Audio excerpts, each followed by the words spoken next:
察の方も。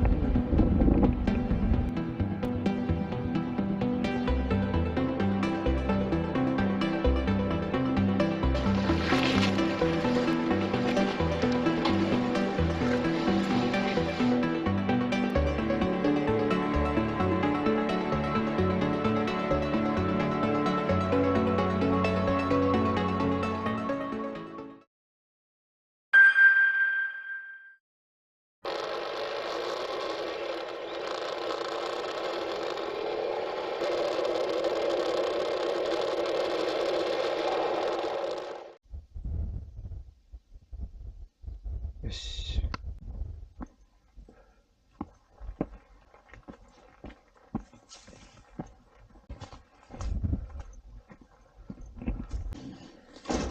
入れますな。平和地蔵堂。こ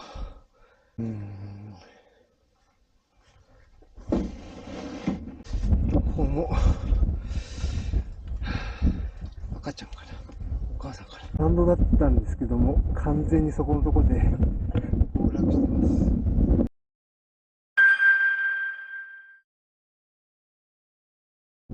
そこで完全に道が落ちてる。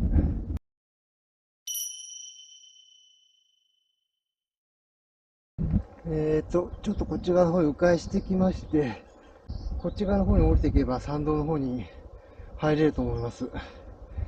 それでは気をつけていきましょうか。まあロープもあるしね。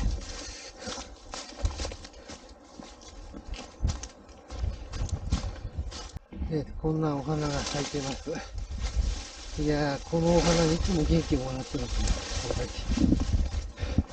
これは参道ですね。まあ今年は雪解けが早いので楽に降りれるのではないかと思うんですが、3分の1ぐらいかな降りてきたんですけど、上からこうやって電線が走っていて、地蔵村にはちゃんと電気も通じてるんですね。まあ古いこの参道はほとんど廃道みたいな感じなんですけども、それでも普通の山歩きに比べると楽なような気もします。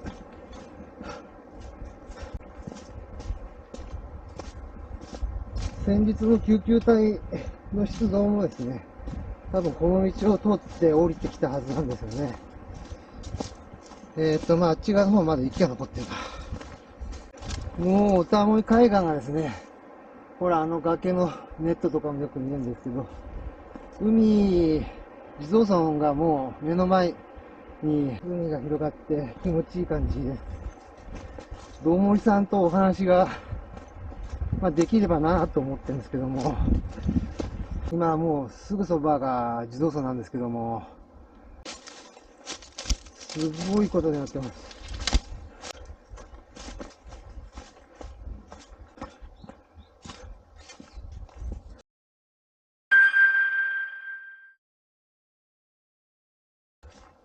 うわ、これは、だってテーブルとかさ、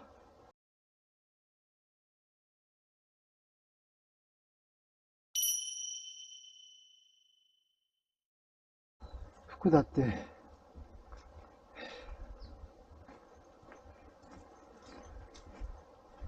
これも傾いちまってるし、はあ、こっちの方は問題ないの見えるんですけどね。建屋前、ジュースとか、あった建屋は、ちょっと、だってこれは、ろうそくとか、線香とか、バイクが2台乗りつぶしてあって、除雪機とか。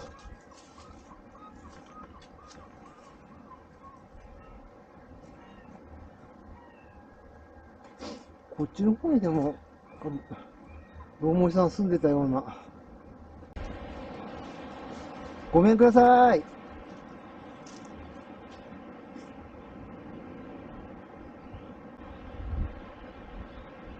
ごめんください。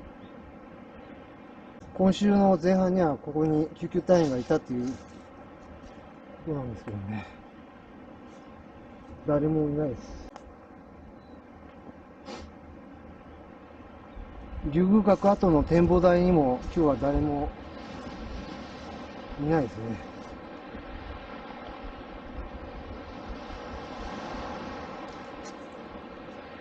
参拝をですね、しました。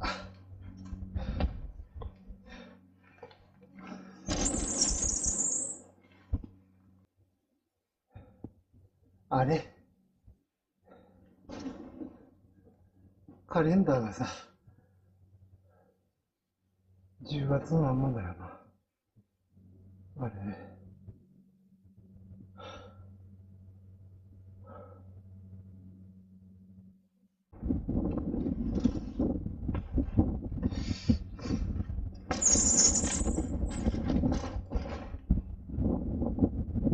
まあ、アンテナがあって、テレビとか見てるのかなって思うんだけどさ。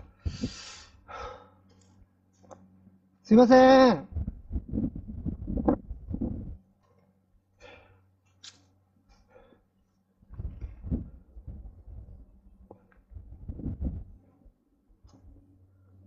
どうもさん。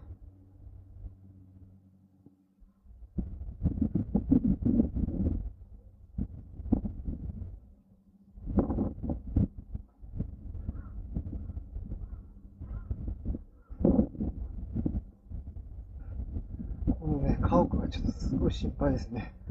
ちょっと倒壊するのはもう、時間の問題かなと思いますね。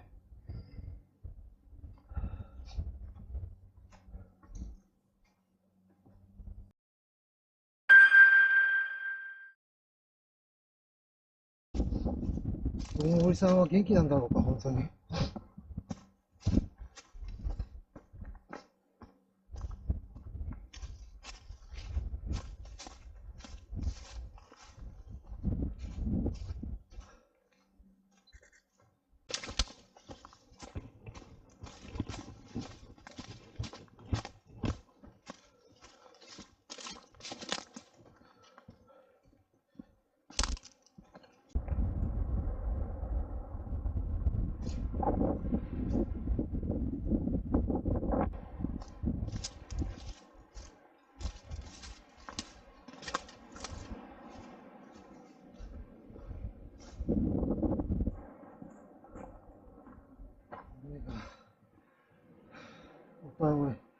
竜宮閣の時に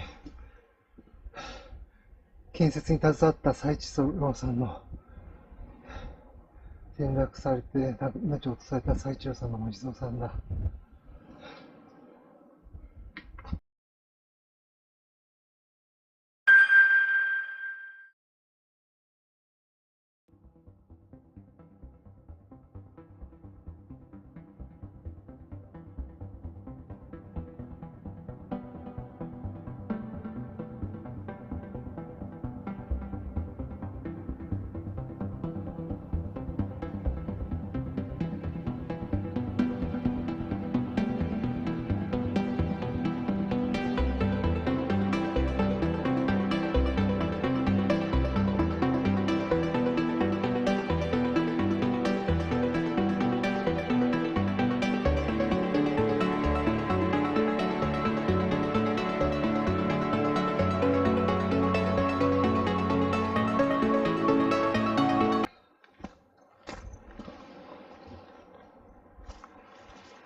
危ねえ状況です。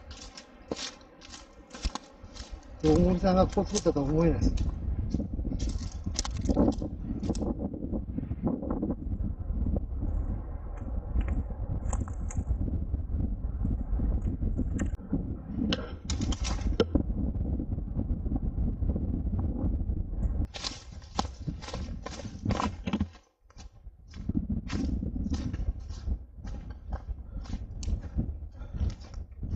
戻ることにします。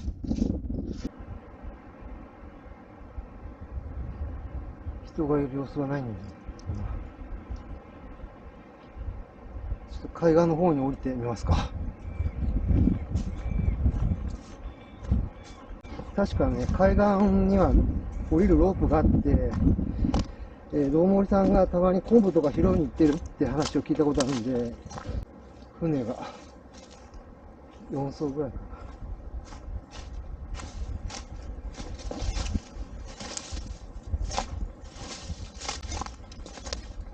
な。こっちでしょ。いや、こっちか。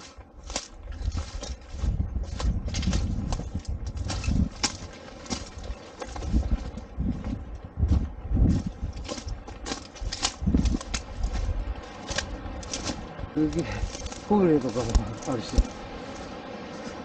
番屋があったってね、聞きますね。こういった落石が頻繁にあったんで、みんな退去しちゃったって。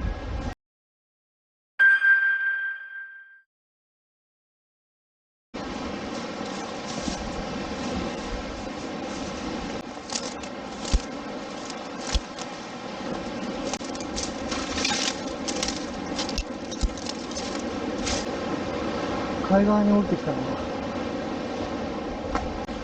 いやー、すごいね。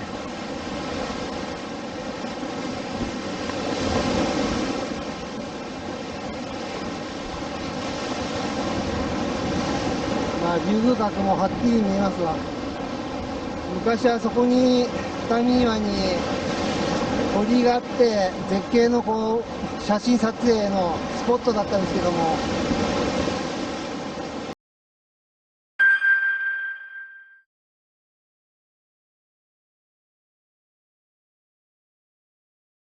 二見岩のすぐ横、ここにロープがあったんですけども、このロープを使って降りるっていうのも、なかなか苦労っていうか気をつけないとならないですね。もう竜宮閣はすぐそこなんですね。地蔵尊前の海岸を歩いてるわけです。うわぁ、あそこすげえな。こうしてみても危ねえってのはよくわかる。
やけにまっすぐな木だな。もしかしたら竜宮閣の柱だったりしてねえ、このとこはえぐれてるんで、やっぱり竜宮閣の掛け作りに建築に使われた木材かもしれないな。あそこか落ちたら本当に助かんねえな。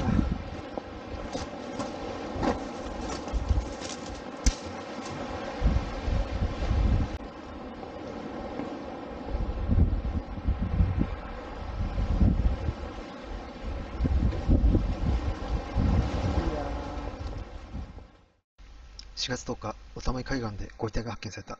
遊歩道第2橋付近で崩落が認められたが、転落死とは断定できない。ご遺体は誰か、これもまだわからない。4月19日現在、本件に関する報道はない。また警察からも発表はなく、事件性がなく、また事故としても身元不明等社会的な観点での重大性はないと判断があるのかもしれない。一方、おたも地蔵村の建屋は大きく崩壊していた。どもりさんの安否が気がかりになった。しかし、4月10日の段階で救急隊が地蔵村の建屋をくまなく捜索したのではないかと思われる。どうもりさんは買い物等を出かける際は遊歩道を使って街へ出かけていたと聞いている。果たしてどうもりさんはここを通ったんだろうか、それとも、どうもりさんが心配になって、これまで2回地蔵村に電話しているが、着信にはなっても応答する者はいない。